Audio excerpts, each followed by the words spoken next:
دیں. ہم پاکستان کا قسمت تبدیل کریں گے. آج پاکستان اور عوام ایک تھے، ایک ہیں اور ایک رہیں گے.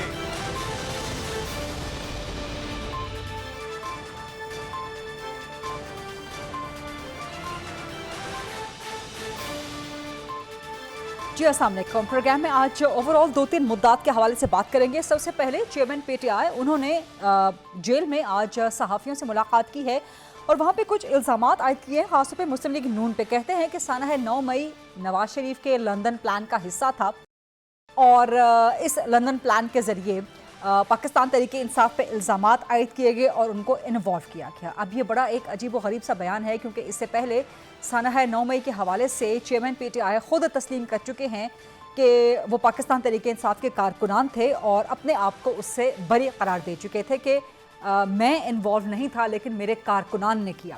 اور مختلف موقعوں پہ چیئرمین پی ٹی آئی نے اس بات کو تسلیم بھی کیا کہ سانحہ 9 مئی میں پاکستان تحریک انصاف کے کارکنان شامل تھے. پھر مختلف ویڈیوز موجود ہیں، بہت سے ثبوت موجود ہیں جو کہ عدالتوں میں مسلسل پیش کیے جا رہے ہیں سانحہ 9 مئی کے کیس میں بھی، جو کہ ثابت کرتے ہیں کہ پاکستان تحریک انصاف کے مختلف لیڈران کس طرح سے 9 مئی کے روز تمام تر انسٹرکشنز دیتے رہے اور صرف 9 مئی کے حوالے سے ہی نہیں، اس سے پہلے کی پلاننگ کی کچھ مبینہ آڈیو لیکس وغیرہ بھی سامنے آتی رہی ہیں. سو چیئرمین پی ٹی آئی کے اس الزام کا مقصد کیا ہے؟ کیا صرف وہ خوفزدہ ہیں اپنے ایک سیاسی حریف، سیاسی مخالف نواز شریف سے، مسلم لیگ نون سے، یا اس کے پیچھے کوئی حقیقت ہے؟ کیا واقعی اگر ایز اٹ از 9 مئی کے سانحے کو مسلم لیگ نون نے پلان نہ بھی کیا ہو، کیا کچھ انوالومنٹ ہے کہیں مسلم لیگ نون کی یا نواز شریف کی؟ اس حوالے سے یہ سوال کریں گے جو کہ ظاہر ہے مسلم لیگ نون کے سامنے ہم رکھیں گے. دوسرا، پاکستان تحریک انصاف کے انٹرا پارٹی الیکشنز مسلسل تنازعات کا شکار ہو رہے ہیں. جس انداز میں یہ انٹرا پارٹی الیکشن کیے گئے جہاں پر ایک بندے کی ذات موجود نہیں تھی، سارے عہدیدار بلا مقابلہ منتخب ہو گئے، تو ظاہر الیکشن کمیشن میں یہ چیلنج ہو سکتا ہے اور اسی کو چیلنج کرنے کے لیے جا بھی رہے ہیں کچھ لوگ. اس پر بات کریں گے. اور پھر الیکشنز جیسے جیسے قریب آ رہے ہیں، جیسے جیسے ان کی تاریخ قریب آ رہی ہے، ویسے ویسے الیکشن پہ دھاندلی کے الزامات بڑھتے جا رہے ہیں. حلقہ بندیوں کی لسٹ جو ڈیٹیلز ہیں وہ شامل کر دی گئی ہیں، پبلک کر دی گئی ہیں اور ان پہ تحفظات پولیٹیکل پارٹیز کے سامنے آ رہے ہیں. الیکشنز کے حوالے سے ای سی پی نے نوٹس لے لیا ہے فنڈز نہ ملنے کا. الیکشن کے تاخیر کے حوالے سے جو افواہیں تھیں مزید مضبوط ہو رہی ہیں، مزید جڑ پکڑ رہی ہیں. تو ان سارے معاملات پہ مدعات پہ بات کریں گے. سب سے پہلے چیئرمین پی ٹی آئی کے مسلم لیگ نون کے حوالے سے الزام پر، اور اس سلسلے میں جواب لینے کے لیے نون لیگ کے سینئر مرکزی سرکردہ رہنما میرے ساتھ موجود ہیں.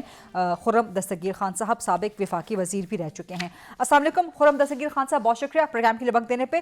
سب سے پہلے چیئرمین پی ٹی آئی نے جو آج الزام لگایا ہے کہ سانحہ 9 مئی نواز شریف اس میں شامل ہیں، لندن پلان کا حصہ ہے اور ان کی طرف سے پاکستان تحریک انصاف کو امپلیکیٹ کیا گیا، کچھ ایسے تانے بانے بنے گئے. صرف یہی نہیں، انہوں نے یہ بھی الزام لگایا کہ ان کی حکومت گرانے میں جنرل باجوہ شامل تھے، امریکی سفیر سابق جنرل لو شامل تھے، ان دونوں کو عدالت کے کٹہرے میں لانا چاہیے.